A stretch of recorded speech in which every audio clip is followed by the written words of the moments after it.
Boas-vindas para todo mundo, é um grande prazer a gente estar aqui em mais um episódio do AI Agora, o videocast, podcast da Associação de Estudos de Inteligência Artificial aqui da USP, da nossa querida Faculdade de Direito, a Sanfran.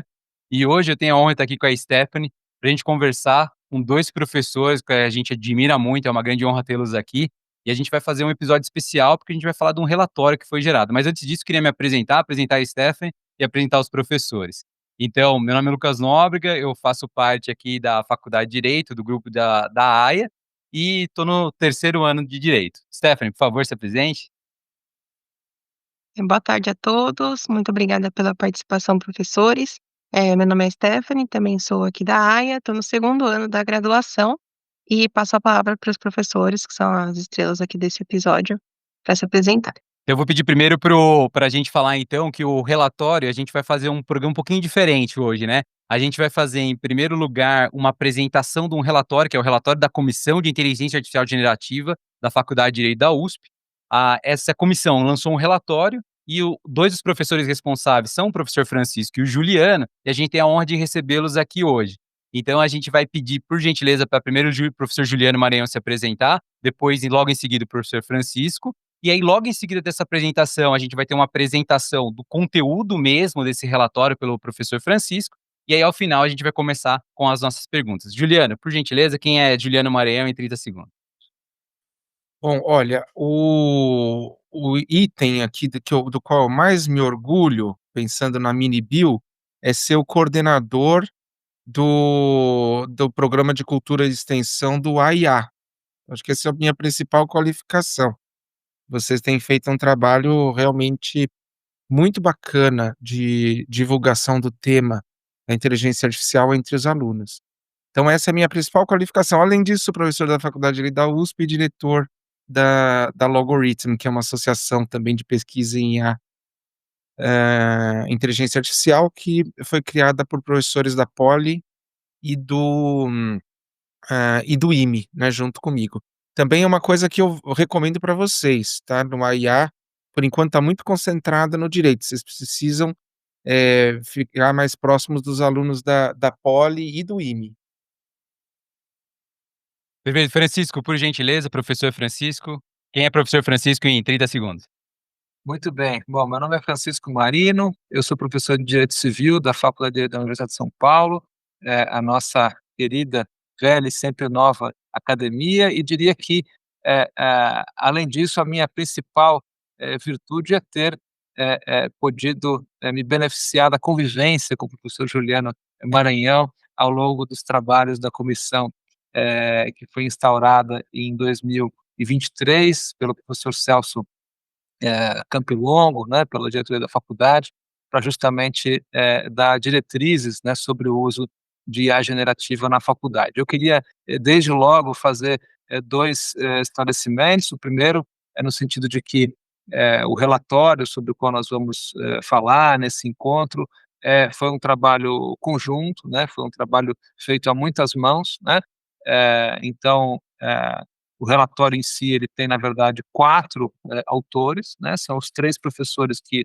foram os integrantes dessa comissão, a comissão que foi presidida, e como não poderia deixar de ser, pelo professor Juliano Maranhão, que é, né, a autoridade, né, em matéria de inteligência artificial, não só na faculdade, mas eu diria no país, e também por mim, enquanto membro da comissão de graduação, essa foi a razão, né, pela qual eu figurei nessa comissão, como representante da CG, e a professora Juliana Pella, enquanto membro da comissão de pós-graduação. Então, dos 3 professores, quem de fato, né, tem o conhecimento específico sobre IA é o professor Juliano, muito embora para o relatório tenha sido feito, como eu disse, de uma forma conjunta, coletiva, e eu contribuí na medida das minhas possibilidades. E além de nós 3, foi muito importante também a contribuição da Amália Batoc, que eu entendo trabalha com o professor Juliano, né, no Logarithm. Esse foi um trabalho que foi conjunto entre o Logarithm e a comissão, há até um convênio, né, entre a Associação Logarithm e a Faculdade de Direito, é um termo de cooperação acadêmica com esse instituto, do qual o professor Juliano faz parte. Então a Amália também foi autora, né, e teve uma participação muito importante nesse relatório. Então, Cisco, eu prometi que eu ia te interromper, então a por primeira favor. eu vou interromper. Você falou do prazer da convivência comigo, mas esse não foi o principal ponto que você manifestou prazer. Você manifestou muito prazer com convivência com o GPT durante a pesquisa. Ele ficou maluco com o GPT, né, ele não conhecia tanto, daí ele foi lá, começou, de repente ele só usava o GPT, até consultava o GPT durante as reuniões, para debater como é que vão ser as perguntas, como é que a gente vai avaliar esse ou aquele ponto. Dizem aí as más línguas que até, encerrou o contrato com o terapeuta, o novo terapeuta dele é o GPT. Olha, bom, essa é uma conversa para outro episódio, né, depois a gente pode fazer um outro o uso, né, do GPT para fins, terapêuticos, né, psiquiátricos, né, mas, dessa água eu não bebi, mas, em que pese, né, não ter acontecido isso, de fato, foi um aprendizado muito grande, né, porque para mim, pelo menos, que não tinha realmente uma vivência específica, né, com relação a IAs generativas, foi realmente mais digamos assim, mais um efeito positivo, né, desse trabalho na comissão. Eu irei então agora, rapidamente, acredito que em cerca de talvez uns 10 minutos, talvez, um pouquinho mais do que isso, resumir, né, aqueles pontos principais que nós, pudemos aferir nessa pesquisa que foi feita, com os alunos, né. Eh, eu queria então só começar, dizendo que essa pesquisa ela foi feita no final do ano de 2013, né, um pouco depois então da instalação dessa comissão. 2023, 2023. Desculpe, perdão, 2023. Vejam quando o sujeito já é um pouco antigo, né, ele não tá muito acostumado. Outro dia durante a aula eu fui falar para meus alunos, dando um exemplo de perda de chance, né, do dia que aquele padre irlandês, agarrou o Vanderlei Cordeiro de Lima nas Olimpíadas de Atenas de 2004. Aí quando eu disse: "Vocês se lembram?", eles me olharam, aí que eu me toquei que eles não eram nascidos ainda em 2004. Então, eu tenho um Não, grande você está problema, né. sendo modesto, Francisco, você está Eu tô escondendo que você é um pioneiro na inteligência artificial generativa. exato. Bom, mas vamos lá, então 2023, o tempo realmente, não passa, ele voa, né. Então essa pesquisa foi feita no fim de 2023, logo depois da instalação da comissão a que eu me referi. Então, a primeira ressalva que eu faço, né, é que essa é uma pesquisa que, de algum modo, né, ela é um retrato, né, que já tem 1 ano e meio, né, então a gente realmente precisaria, e eu acho que, talvez a gente vá falar sobre isso, né, ao final desse encontro, refazer, né, atualizar essa pesquisa, mas, em que pese, né, a data, ela obviamente é um ponto de partida muito importante para nós. Ela foi feita então com os alunos, não só de graduação, mas de pós-graduação também da faculdade, né. A gente teve uma adesão, que foi uma adesão, eu diria, modesta, né. Esse é um outro ponto, né, o engajamento, que o Juliano vai depois falar um pouco mais sobre isso, sobre a dificuldade, sobre como é que a gente pode partir, né, e aprimorar isso, mas a gente teve cerca de 100 alunos que responderam essa pesquisa, né. Um pouco mais de 60 alunos de graduação, então não é uma adesão tão expressiva, se a gente pensa no universo de alunos da faculdade, mais de 2.000 alunos, né, o que faz com que, esses resultados que eu vou agora, mencionar, eles devam ser vistos, sob essa com essa ressalva, né, de uma certa dificuldade que a gente tem de generalizar, os dados que foram encontrados a partir de uma amostragem que me parece uma amostragem, modesta, né. Então, esse é um ponto. A gente também ficou pensando: "Puxa, será que os alunos que responderam são aqueles mais afeitos à tecnologia? Isso pode criar alguma distorção nas respostas?". Então, de novo, né, eu digo isso só, em benefício da transparência, né, acho que é nosso dever aqui mostrar o que foi feito e as limitações do que foi feito, mas, em que pese tudo isso, é um ponto de partida relevante. Então a primeira coisa que a gente perguntou foi os alunos, né, usam, né, as ferramentas de IA generativa para as atividades acadêmicas, naturalmente, para as atividades acadêmicas, não na vida, né, do sujeito, né. Então, a primeira pergunta foi essa, né, usa ou não usa, com que frequência usa, né. E a gente apurou então que 65% dos alunos, né, já tinham tido alguma experiência com IA generativa nas atividades da faculdade, então usavam algum tipo de ferramenta. Dentre esses alunos, então, cerca de 2/3 dos alunos, a maioria deles, a gente perguntou qual ferramenta utilizava, né, 70% usava àquela altura o GPT, né, que era, e até onde me consta ainda é, o Juliano pode corrigir se eu estiver errado, o líder de mercado, né, nesse tipo de produto, né. Perguntamos então para esse contingente, né, com que frequência usavam IA generativa, né, o GPT e outras ferramentas.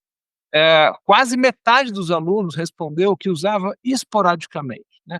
Então, é possível afirmar, de novo, nessa fotografia que foi feita há cerca de 1 ano e meio, né, que os alunos que usavam, né, ou usam essas ferramentas tinham pouca experiência com ela. A minha suspeita, mas aí é uma questão minha, pessoal, é de que se a gente for refazer essa pesquisa hoje, esse número deve ser maior, né, então eu imagino que o contingente de alunos que usa vai ter aumentado e também a frequência com que usam deve ter aumentado também. Mas o fato é, estamos falando com os dados que temos, né. Perguntamos também, como vocês podem imaginar, o tipo de uso que era feito, né. E aí os alunos foram então nós demos isso foi feito a partir de um formulário, né, esses formulários padrão, né, que nós Google Forms, né, que nós circulamos por meio do e-mail institucional da faculdade, e demos então alternativas para que os alunos assinalassem o uso que faziam, né. Então a maior parte dos usos, né, são usos que nós poderíamos, considerar usos, aceitáveis, né, adequados, né, como por exemplo, consultas, né, seja em língua estrangeira ou, em português, consultas, né, aí mais afeitas à própria, né, à própria redação desses textos, né, a técnica de redação, né, revisão de textos, né, para ser mais específico, né, perguntas diversas feitas, né, ao chatbot, né, aperfeiçoamento textual, auxílio, né, para redação de trabalhos, e assim, por diante, né. Outros alunos, também apontaram, o uso, né, do GPT e de outras ferramentas, de uma forma que talvez não seja, no nosso ver, o ideal, né. Então pesquisa de fontes, né, e de jurisprudência. Então, não foi um percentual tão significativo, a gente está falando aqui de 17% dos alunos mais ou menos que disseram que pesquisavam fontes, né, e 6% de jurisprudência, mas, a gente sabe que o GPT e outras ferramentas como essa não devem, ou pelo menos não têm, né, na sua principal virtude, né, ser usados como mecanismos de busca, né, por conta das famosas alucinações, etc. Depois a gente pode falar um pouco mais sobre isso. Mas então, um contingente menor de alunos, empregava essas ferramentas para um uso que, a nosso ver, não é o uso mais recomendado, a maior parte deles num uso que nós entendemos que é mais, benéfico, né, o mais tranquilo. Em relação à pós-graduação, a gente fez uma pergunta específica para os alunos de pós, e acho interessante também, enfatizar isso, né. Para os pós-graduandos, 80% deles, então a esmagadora maioria, né, declarou usar, essas ferramentas para tradução de textos, né. Essa me parece que é realmente, uma das, né, uma das, potencialidades mais interessantes dessas ferramentas de IA generativa, né. Então tradução de textos. E depois 60%, também bastante, pra aperfeiçoar a redação das dissertações ou das teses. E aí eu entendo que o sujeito, né, pediu para o GPT rever o texto, né, e ver se havia erros de português que poderiam ser aprimorados, etc e tal. Desses alunos, interessante notar, a gente vai voltar a esse ponto daqui a pouco, né, apenas 56% declararam que informaram o orientador sobre o uso que fizeram, né, durante a redação das suas teses e dissertações. Essa é uma questão que a gente pode daqui a pouco também aprofundar. Outra questão que também é interessante, com relação às vantagens, né, que os alunos, perceberam, né, em relação, ao uso dessas ferramentas, né. Então, nós perguntamos justamente de que modo, né, se eles achavam que era benéfico, se não era, e de que modo eles viram vantagem, no uso do GPT e de outras, ferramentas de IA generativa. E aí, nesse ponto, quase 80% dos alunos, e eram várias alternativas possíveis, não eram excludentes naturalmente, mas quase 80% disse que o uso de IA generativa melhorava a eficiência desses alunos na execução das tarefas, né. Então, o ganho, né, em eficiência, o ganho, né, em rapidez é, de longe, a principal vantagem percebida pelos alunos, seja de graduação, seja de pós-graduação. A segunda vantagem, quase 40%, disseram que a IA generativa levou a um incremento, né, na compreensão, né, desses alunos, na compreensão dos textos, enfim, das tarefas que estavam sendo realizadas, né. Eh, Bom, mas nem tudo são flores, né. Também os alunos apontaram desvantagens, né, e limitações no uso dessas ferramentas, né. Eu até fiquei surpreso, pessoalmente, em relação a esse dado, pelo menos, né. Mais de 70% dos alunos, né, não declararam não ter confiança nos textos produzidos, né, com o uso de IA generativo, né. Então é algo até quase paradoxal, né. Então, usa-se a ferramenta, né, há uma percepção de benefício, mas, a maioria dos alunos não tem confiança, né. De novo, eram, digamos assim, né, era um momento ainda mais incipiente, né, muitos alunos aqui num uso ainda, né, esporádico, acredito eu, né, tentando aqui fazer uma elucubração meio arriscada, mas que essa pesquisa, se fosse repetida hoje, provavelmente teria um índice menor de desconfiança, porque acho que a experiência com o uso leva à confiança e obviamente ao conhecimento dos limites, né, com a percepção dos limites, a confiança tende a aumentar também, né. Mas, eu achei muito positivo, né, nesse ponto, um outro dado que a gente pôde apurar, que 85% dos alunos, mais ou menos, ou seja, quase, né, a quase totalidade, né, disse, né, declarou que, costumava rever o conteúdo produzido, com a utilização de IA generativa. Acho que obviamente uma consequência da própria desconfiança. O sujeito desconfia, então ele vai rever, o que é bom, né. Então, de certa forma, a desconfiança acaba gerando também um efeito positivo, que é a revisão, que deve sempre existir, como a gente sabe, né. Perguntamos também se os alunos achavam que o uso devia ser proibido, permitido, como é que ficava essa questão, agora já avançando para uma parte, até mais final desse relato, né. Ninguém disse que tinha que proibir, né, acho que isso também não chegou a ser surpreendente, mas, metade dos alunos entendia que a a as ferramentas deveriam ser proibidas em certas atividades e permitidas em outras, né. Então, uma permissão não total, abrangente, mas uma permissão, parcial. Então, de certa forma, os alunos, né, eh eh, muito embora, né, vejam vantagens, né, no uso do GPT, e talvez de forma coerente com essa desconfiança que eles mesmos também declararam, né, eles de certa forma estão, quase pedindo, né, para que nós regulemos, né, o uso, né, então dizendo: "Olha, eu acho que tem que proibir, em certas atividades", né. Então acho que os próprios alunos estão dando esse sinal para nós, né. A gente não acha que tem que ser uma permissão geral, a gente acha que tem que permitir, em certas situações e proibir em outras. Então, cabe a nós agora talvez, né, dar um pouco mais de concretude, a isso. Mas quase todos eles, né, disseram que entendiam que os professores deveriam ensinar, né, os alunos, né, 90% disseram: "Olha, a gente realmente acha que os professores devem ensinar a usar as ferramentas de IA generativa nas atividades", e 100% disseram, por todos, portanto, disseram que se sentiriam mais confortáveis com essa orientação, se houvesse essa orientação, né. A última questão que nós perguntamos, já encerrando aqui, com relação à transparência, né, um pouco questões éticas aí que sempre surgem quando se fala de IA generativa, né.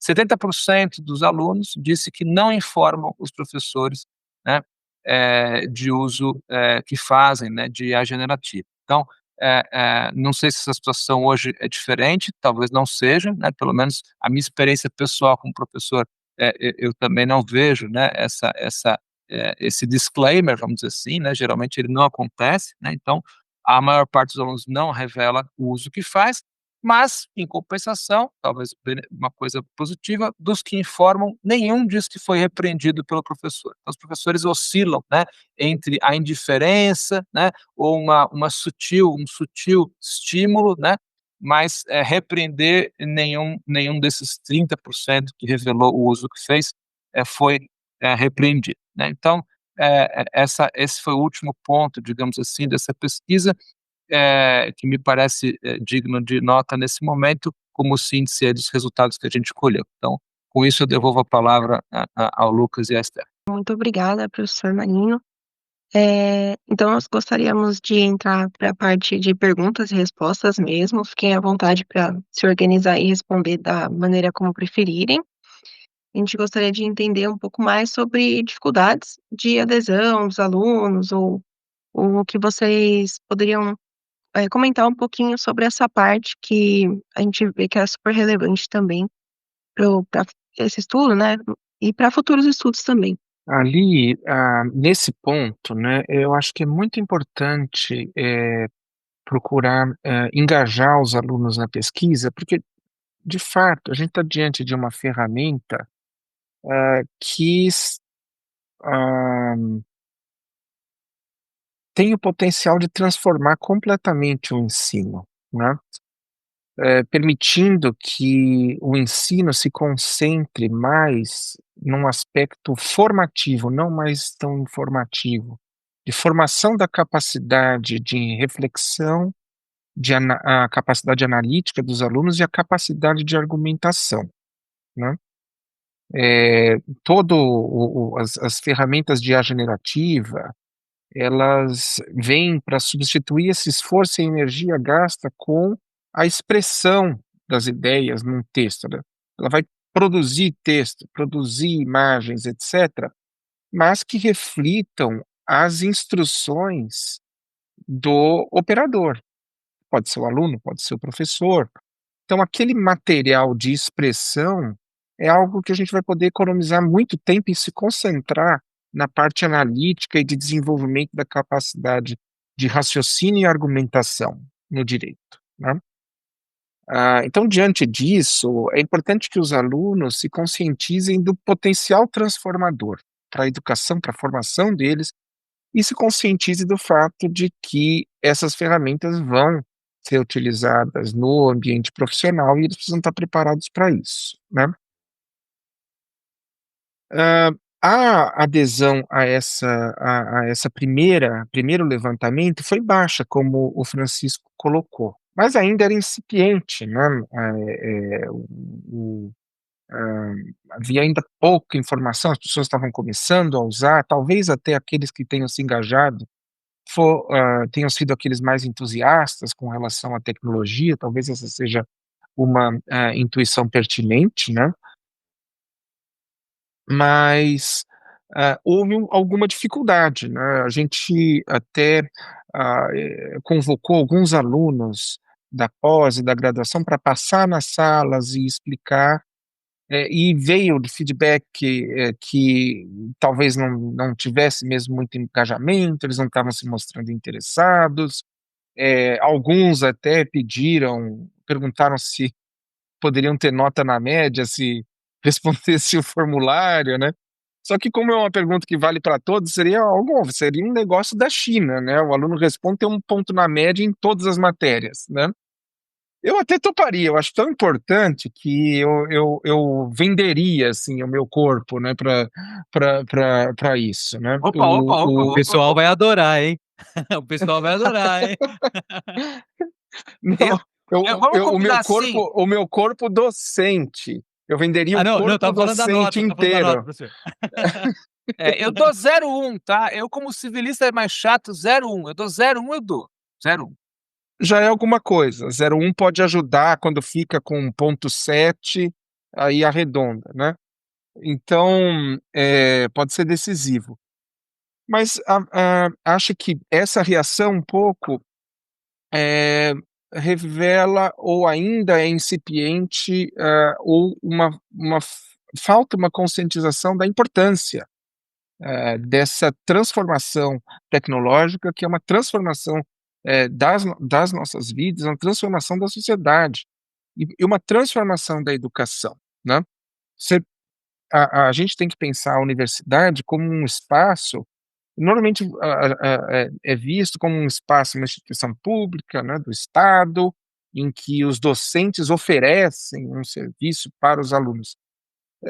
Eu não vejo assim, né, a universidade, na verdade, é uma construção dos alunos e né, dos discentes, dos docentes, é é uma construção do conhecimento, do saber e transmissão desse saber. Então é um espaço em que os alunos têm que ter um papel bastante ativo, né. Professor, Se eu a gente queria for te ver desculpa te interromper, mas eu gostaria de colocar aqui, principalmente o AIA Agora, a gente da AIA também, obviamente, à disposição, primeiro para ajudar nesse processo, e também para falar com os outros grupos da faculdade que estão super interessados. Então, assim, todo mundo que está ouvindo a gente aí, a lição de casa é, assim que tiver a próxima pesquisa, você recebeu o e-mail, ouvi dizer, ver nas nossas redes aí que lançou e-mail, é você preencher e falar para o amiguinho, para a amiguinha, que tem que preencher, que é uma pesquisa importante. Mas se puder falar então o que que a gente aqui da AIA Agora, da AIA, o pessoal do NPD Tech Lab, as instituições parceiras nossas, podem fazer para ajudar, porque a gente aqui está à disposição para a gente construir uma ciência, né, de base sólida e que colabore aí não só para a universidade, na USP, mas como para a sociedade aí para o Brasil todo, né. mesmo vocês da área, eu acho um exemplo, de um caso em que os alunos se mobilizam para construir uma iniciativa e pedem o apoio dos professores, né, não foi um projeto de cultura e extensão que eu criei, convoquei, chamei alunos, vocês criaram e procuraram a minha orientação, né. Então é importante que, todos os alunos percebam e se conscientizem disso. Essa gravação, esse podcast já é um passo nessa iniciativa de conscientização. Eu acho que a IA pode, fazer mais episódios, que divulguem e também, se engajar, fazendo isso mesmo, passando nas classes, falando da importância. Hoje eu acho que já tem mais consciência sobre o uso, já tem mais vontade de letramento, e desenvolvimento de habilidades com as ferramentas, mas a construção dessas iniciativas na faculdade pelos professores vai depender dessas informações sobre como os alunos utilizam, quais as impressões, e a gente já está se mobilizando para isso com a criação de um centro jurídico na faculdade, para reunir expertise, para treinar não só alunos e desenvolver disciplinas nessa área, como também treinar professores e construir um centro de pesquisa que a gente quer que seja um centro de pesquisa de padrão internacional, né. Então, acho que é uma mobilização, que vocês mesmos podem, me ajudar a trazer ideias, e a gente quer fazer essa pesquisa de novo no final deste ano, né. A gente pode se reunir para pensar iniciativas, como é que a gente já a partir de agora, né, não só depois que a gente mandar os e-mails, porque a gente fez isso, a gente mandou e-mail para todos, todo mundo recebeu esse e-mail, mas poucos talvez tenham visto, ouviram, não deram tanta importância, né. Então a gente pode pensar em novas formas de distribuir isso, talvez fazer nas provas, antes da prova, você, ao invés de dar nota, é um requisito. Para fazer a prova, você tem que responder a Constituição, senão você não se habilita a responder a prova. Os civilistas aprovam isso? Estão de acordo, Francisco? Olha, eu não posso falar pelos civilistas, né, porque sabe que lá, não sei no seu departamento, mas no meu, nem sempre há uma visão única, né, sobre as coisas, mas eu acredito que pode ser uma boa ideia sim. Porque daí os alunos já estão lá, antes de começar a prova, o formulário, acho que em 10 minutos você responde. Nem isso, né, a gente fez testes, 5 minutos você responde. E são informações muito valiosas para a gente pensar em políticas para introdução da tecnologia no ensino, né, e letramento. Com esses 2 objetivos, preparar o aluno, para um mundo da profissão jurídica que vem se transformando, e também, criar formas do aluno se aproveitar melhor da tecnologia para que o ensino fique concentrado nas capacidades, né, de raciocínio, de argumentação, a capacidade analítica. Muito, muito importante mesmo. Ainda um pouco nesse sentido, né, na visão dos professores também, né, não só dos alunos, como que vocês entendem, né, os senhores entendem sobre a opinião, a visão do corpo docente sobre a aplicação de políticas de governança em IA na faculdade de direito, tendo em mente, né, dados os resultados desse estudo também. Bom, olha, o corpo docente, né, até, a gente pensou e tinha programado um questionário diferente, né, para o corpo docente. Mas no corpo docente, a gente começou a conversar, a gente viu ainda que era mais incipiente do que o universo dos alunos, né. Ainda muitos docentes com preconceito, né, no sentido de, por exemplo, alguns dizerem que não vão mais pedir trabalhos como avaliação final, porque ficaram temerosos que os alunos usassem o GPT ou usassem uma ferramenta de IA generativa. Ah, e, de um lado, preconceito, de outro, falta completa de familiaridade. Então, eh, a gente viu que a gente ainda estava um passo atrás. Hoje, eu acho que já tem mais familiaridade com os docentes, porque, hoje está muito claro que essa ferramenta é inevitável, vai ser parte do dia a dia, vai ser utilizada, e é importante ter uma política de uso em relação a ela, né. Quais são os usos adequados na faculdade, quais não são.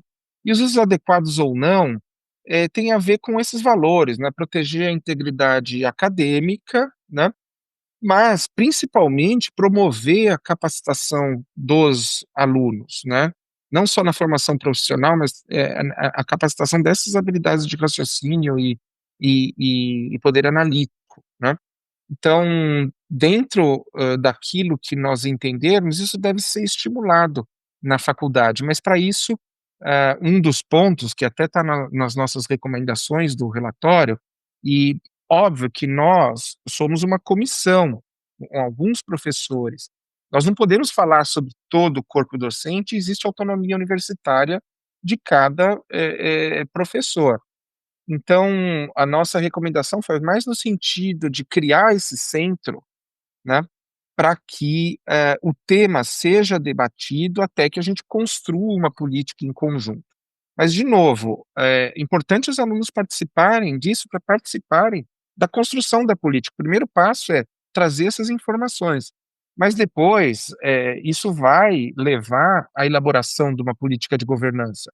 E seria interessante que os alunos engajados, né, na verdade todos os alunos estivessem engajados, para inclusive participar. A gente pode antes de por exemplo, poderia ser uma forma, antes de estabelecer e aprovar pela congregação, por exemplo, uma política de governança, ter a participação dos alunos opinando sobre uma versão prévia.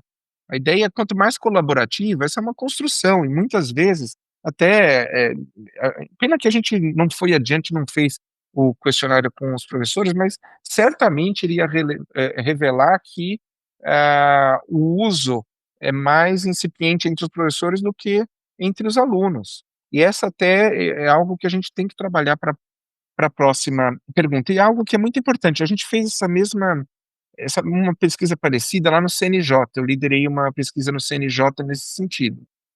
E um dos dados interessantes é que os servidores e magistrados do CNJ, grande parte frequentando os cursos jurídicos, a frequência de uso e a familiaridade com as ferramentas de IA generativa era maior entre aqueles que frequentavam a universidade, né.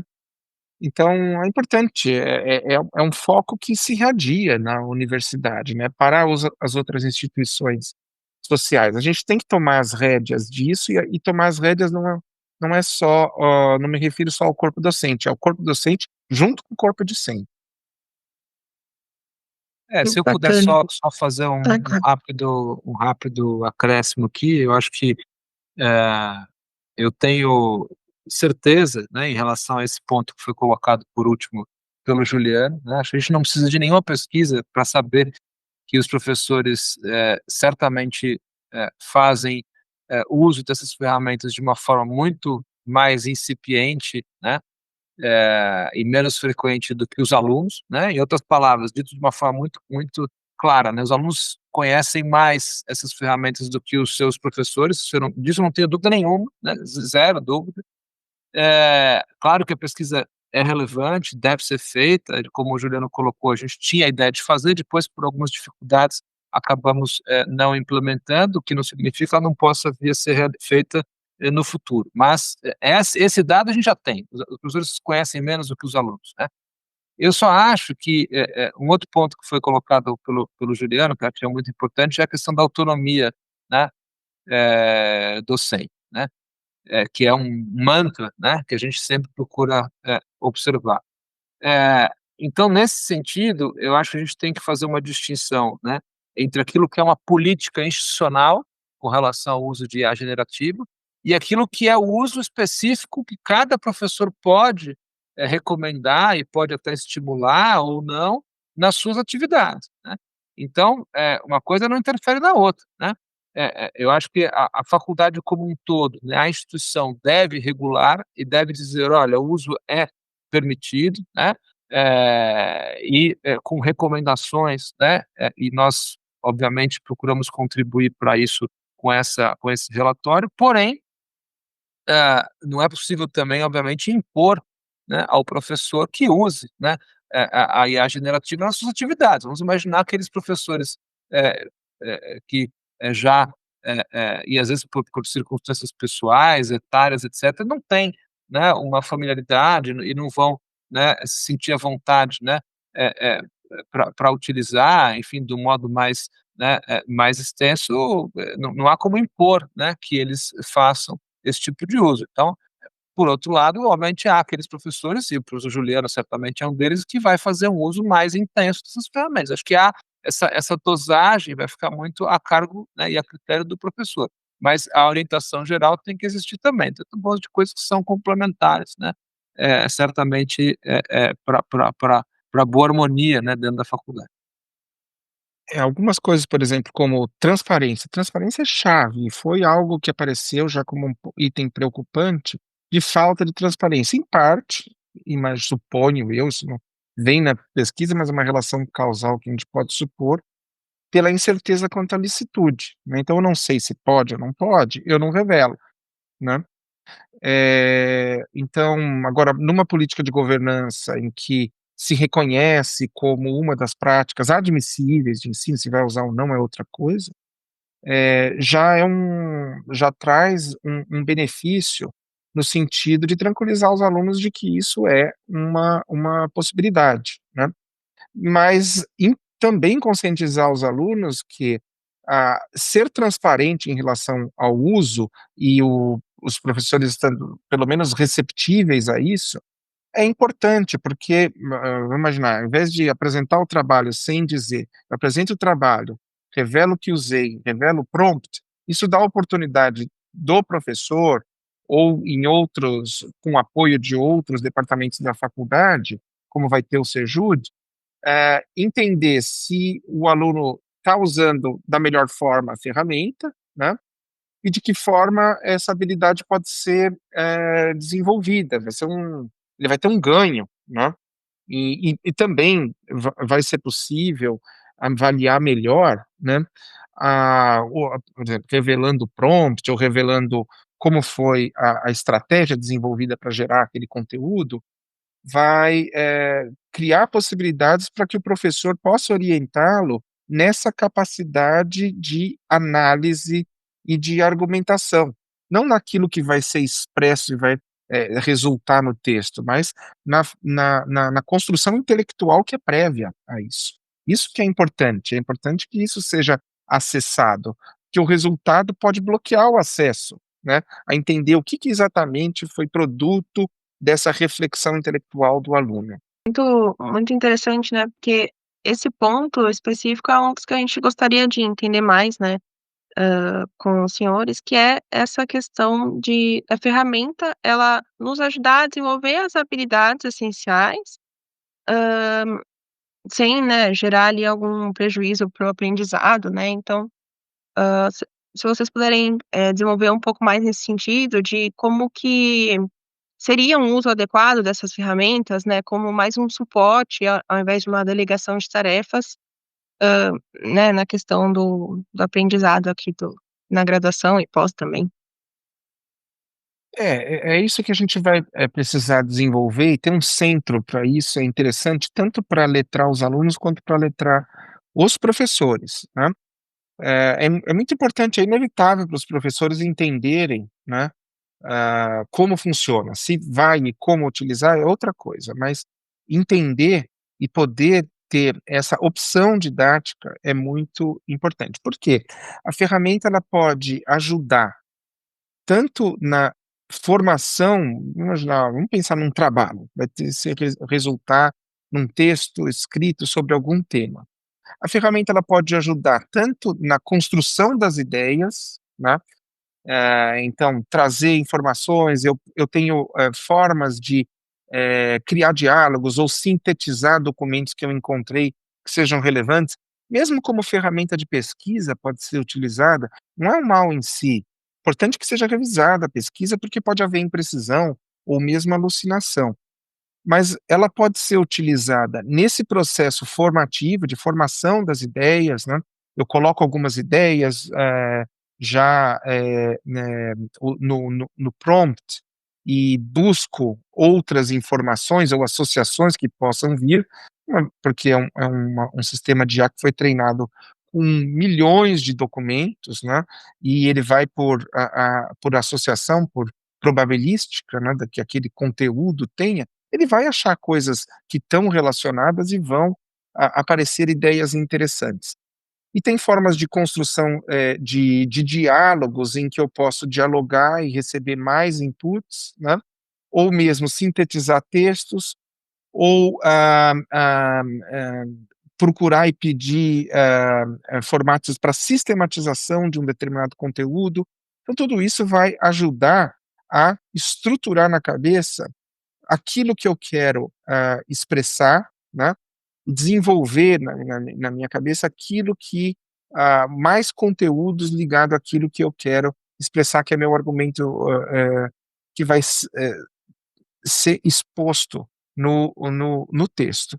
E depois disso, então tem esse lado dos usos para formação, e depois tem os usos para expressão, né. Eu posso economizar muito tempo de expressão com uma boa instrução de um prompt em que eu estruturo os meus argumentos, né, tem técnicas que podem, por exemplo, de chain of thought, que depois podem ser aprimoradas por quem se interessar em se desenvolver, e todos deveriam se interessar, em que o resultado vai refletir da maneira mais satisfatória aquela que foi a minha organização, intelectual, e as minhas ideias, que eu trouxe a partir do conhecimento que eu agreguei usando também a ferramenta.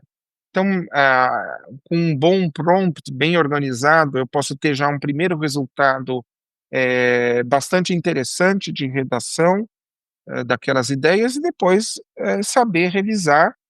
E por fim, na documentação do resultado, seria interessante ter a transparência, porque a transparência vai permitir o professor avaliar e orientar melhor o aluno, né, e mesmo entre os alunos, porque a construção e o aprendizado na faculdade não é só professor-aluno, é entre alunos. Então vocês vão poder trocar entre vocês, fazer benchmark de prompts para diferentes matérias, tudo isso pode ser construído de uma forma colaborativa, se for transparente. Pensando um pouco, assim, né, da importância da gente falar disso, os boas práticas, não no nível só nacional, mas pensando mundialmente, né. O relatório traz esse conceito aí de que você tem o Times for Higher Education, o ranking, né, das melhores universidades. Vocês pegaram as 10 principais, pelo que eu entendi, e aí analisaram, né, como elas estão fazendo as políticas delas de conduta com relação ao uso de inteligência artificial generativa. Então, nesse relatório, vocês expõem um pouco essa ideia. Eu queria saber de vocês, assim, o que chamou mais a atenção de vocês. Para mim, pelo menos, uma das coisas que chamou a atenção bastante é que várias delas veem como plágio, né, elas consideram plágio a utilização, então isso eu achei bastante interessante, mas eu queria ver na opinião de vocês, o que vem de mensagem do relatório com relação a esse benchmark aí com outras universidades, e o que a gente pode trazer aí, para a prática da faculdade de Direito aí da Sanfran. Então, isso está no levantamento do relatório, a gente fez, na verdade, um benchmark com as 10 principais universidades, conforme índice, etc. Hã, e ali, tem, universidades ou faculdades que têm políticas mais conservadoras ou menos conservadoras, né. Algumas, adotaram punições para aqueles que são os usos que possam afetar a integridade acadêmica, né, que seriam usos não transparentes, com plágio, etc. Mas eu acho que essa punição não é o aspecto mais importante. O importante é construir um entendimento do que é possível e o que não é possível. E o que eu notei nesse levantamento, né, é que, muitas faculdades, ou universidades, elas olharam para o tema e se preocuparam mais com regrar, né. Então, você vê até muita semelhança do das diretrizes, que são relativamente ali, muitas vezes até são genéricas, mas você tem ali uma semelhança entre as políticas, e aí aquilo que é punido, que não é punido, mas você não vê essa construção. Ali na comissão seria fácil, a gente poderia até pedir para o GPT, com base em, né, pedir para ele montar. Aliás, a gente no começo, né, Francisco, eu fiz isso. Eu pedi para o GPT montar uma política de governança, que seria, e ele colocou lá coisas que são padrão, né, mas não foi o caminho que a gente quis fazer. A gente procurou um caminho que fosse de uma construção, né. A gente quer chegar a uma política de governança, mas não queremos, eh, copiar modelos ou preocupar com regramento e dissuasão. A gente quer mais um incentivo via engajamento dos alunos, né. Quais são os usos, quais o usos têm tido sucesso no sentido de promover, né, o conhecimento, a formação, o poder analítico dos alunos, e a partir disso, né, construir uma política, mas também um espaço em que possa haver essa troca entre professores e alunos. Então, a gente obviamente viu esse benchmark. É claro que, dentre aquelas práticas que nós entendermos que é nociva a esse objetivo de integridade acadêmica e de, benefício para a formação dos alunos, o que for negativo deveria ser evitado ou proibido, né, obviamente. Mas a gente ainda nem chegou lá, e a gente não quer copiar, proibições de outro. É óbvio que a gente tem que olhar o que está acontecendo no cenário internacional. A gente quer construir algo nosso, da nossa faculdade, e da nossa faculdade de direito, que vai ser diferente do uso e das práticas em medicina, em matemática. Se for pensar, eh, por exemplo, o uso de IA generativa no campo da medicina para a redação de artigos é enorme. Até tem uma pesquisa que olha o uso da palavra delve, né, o uso da to delve, que to delve é pôr a mão no bolso, aprofundar, investigar. Essa é uma palavra que, por alguma razão, é muito usada pelo GPT. E você pega as estatísticas de 2023, 2024, dos artigos, científicos em medicina, o número do uso da palavra, delve pulou. O gráfico faz assim, ó, pum. Eles estão usando o GPT, né, para redigir.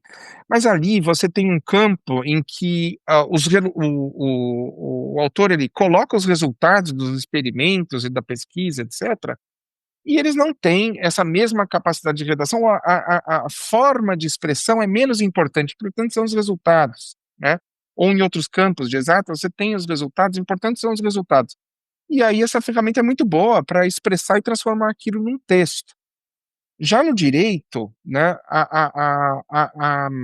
a expressão do argumento, a retórica, ela tem um papel diferente, né. Então é importante que o aluno desenvolva essa capacidade, uma capacidade própria, até para que ele revise o texto e possa colocar essa impressão pessoal, que vai beneficiar o texto com uma maior força retórica, maior capacidade persuasiva. Então, a forma pela qual a gente usa no direito vai ser diferente da medicina, vai ser diferente, da engenharia, etcétera. Então a gente está mais preocupado na comissão em construir essa essa expertise, esse entendimento, do que em proibir. Acho que a gente precisa entender, algo novo é algo que está em evolução, né, agora já tem outras ferramentas, bastante usadas e que têm, capacidades distintas. Você pega o Claude, o Gemini, o GPT, eles são bons, melhores ou piores para tarefas distintas. Então tudo isso é algo que a gente pode construir em conjunto, mas de novo, e aí eu peço a ajuda da AIA, e os alunos se engajarem. E agora a AIA assumiu essa responsabilidade agora, que vocês são a instituição criada pelos alunos, voltada para a promoção e desenvolvimento da IA, tanto no ensino quanto no direito em geral. Eu queria fazer um complemento aqui. Eu acho que o relatório traz esse comparativo, né, com sobretudo as 10 melhores universidades, né, indicadas pelo Times Higher Education em 2024, e é muito uniforme, né. Então as preocupações são sempre as mesmas, né, é proteção à privacidade, é a necessidade de uma revisão por parte do aluno, né, em relação àquilo aquele conteúdo que é gerado, né, pela IA, e a transparência, né, são as 3 preocupações, maiores, né. E outra semelhança com relação, e foi colocado antes, né, na pergunta que vocês fizeram, com relação à sanção, né, pelo uso não autorizado, né.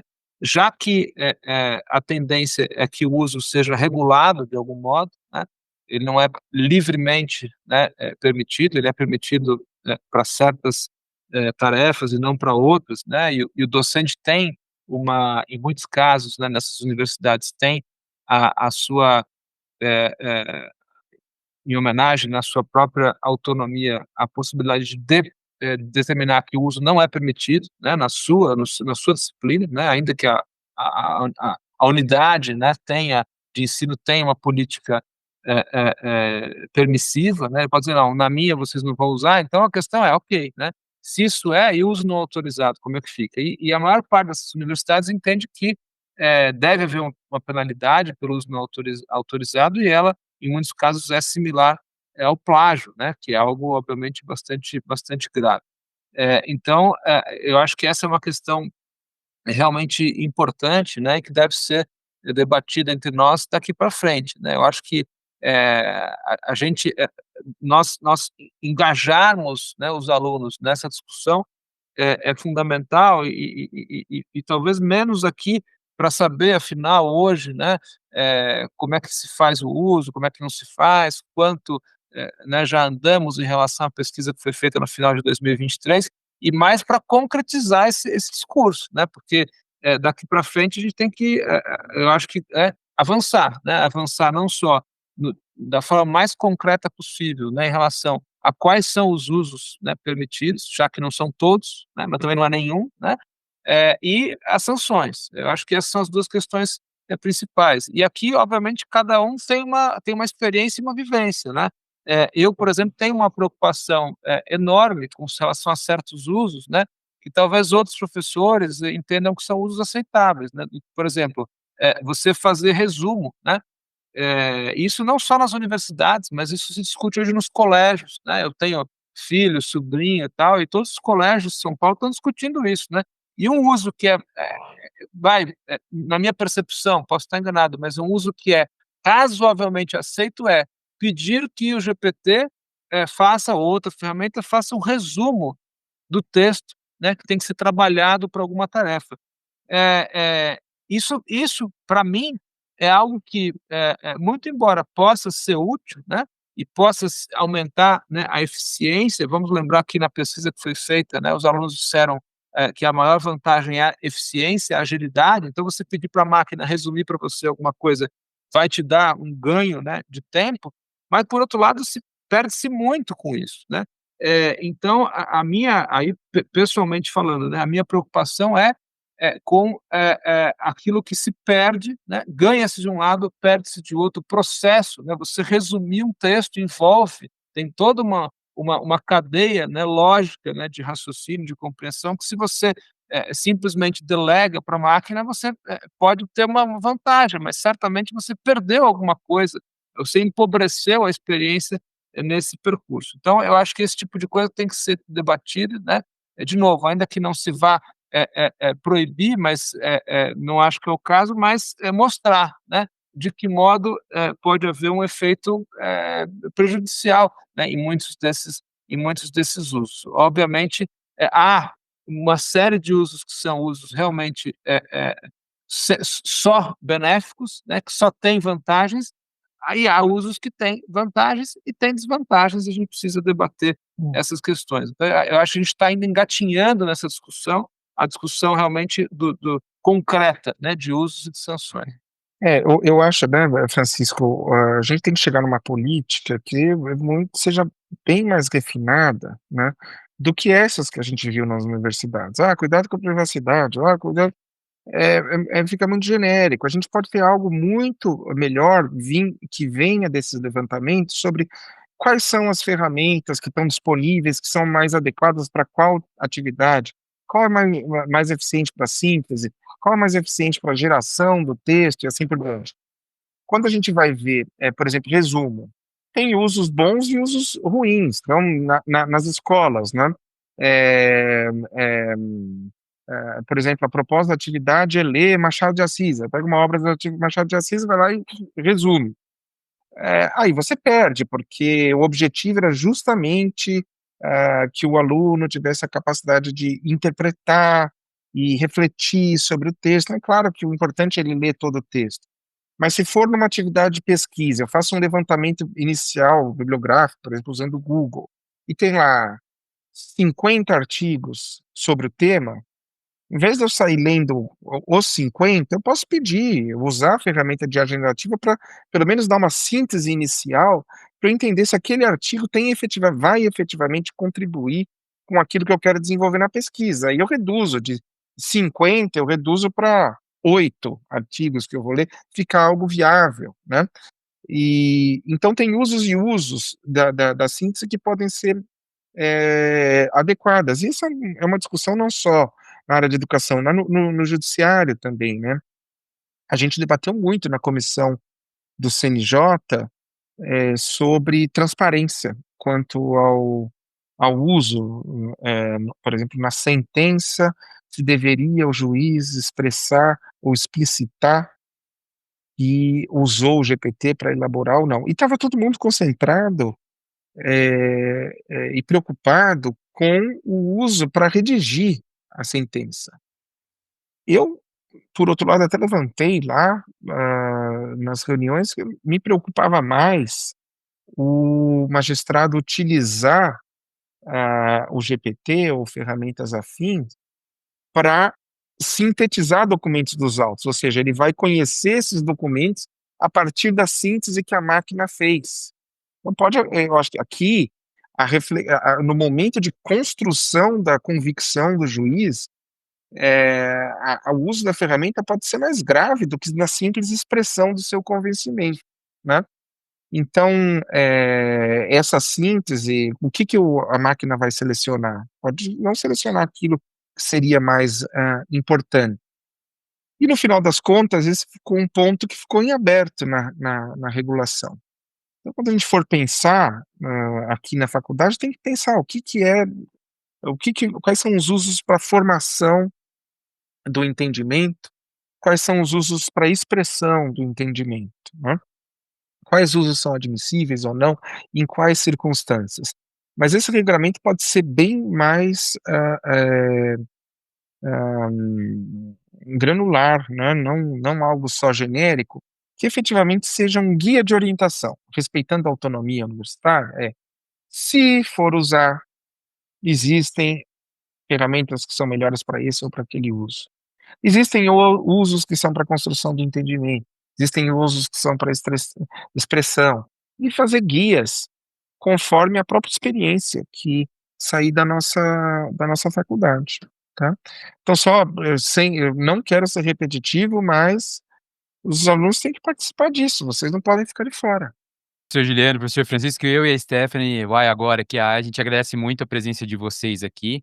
E quero reafirmar aqui, só para os nossos ouvintes aí, os professores falaram de pessoas de outras áreas, né, a gente tem um próximo episódio marcado com o professor Schau, titular da telemedicina da Faculdade de Medicina da USP. Temos alguns outros professores da engenharia aí que estão nos nossos próximos episódios. Peço para vocês ficarem por aqui. E assim, eu gostaria, professores, de reafirmar mais uma vez que conte com a gente. Conte com a gente, conte com os nossos ouvintes, a gente quer ajudar, a gente quer fazer junto, construir para aparecer lá AIA, aparecer Sanfran, aparecer USP, aparecer Brasil aí, cada vez mais nas pesquisas internacionais relacionadas ao tema. Eu queria agora passar para vocês, primeiro o professor Juliano, depois o professor Francisco, para vocês fazerem uma colocação final, se quiserem, mas principalmente se vocês puderem deixar os contatos de vocês, para quem quiser saber mais sobre vocês, seja de escritório, seja acadêmico, e já convidar para um próximo episódio com cada um de vocês em separado para falar sobre as áreas de pesquisa de vocês e não só do relatório. Então, professor Juliano, depois Francisco, muito obrigado.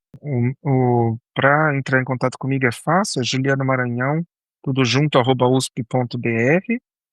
E como colocação final, de novo, eu peço um engajamento e para vocês ficarem atentos, não só às iniciativas do AIA, né, que vão, além de todas as iniciativas serem valiosas, eles vão ajudar a divulgar essa pesquisa e ficarem atentos, então, quando a pesquisa sair no final do ano, para que vocês possam participar e opinar. Muito bom. Do meu lado aqui, o meu e-mail de contato é fmarino@usp.br.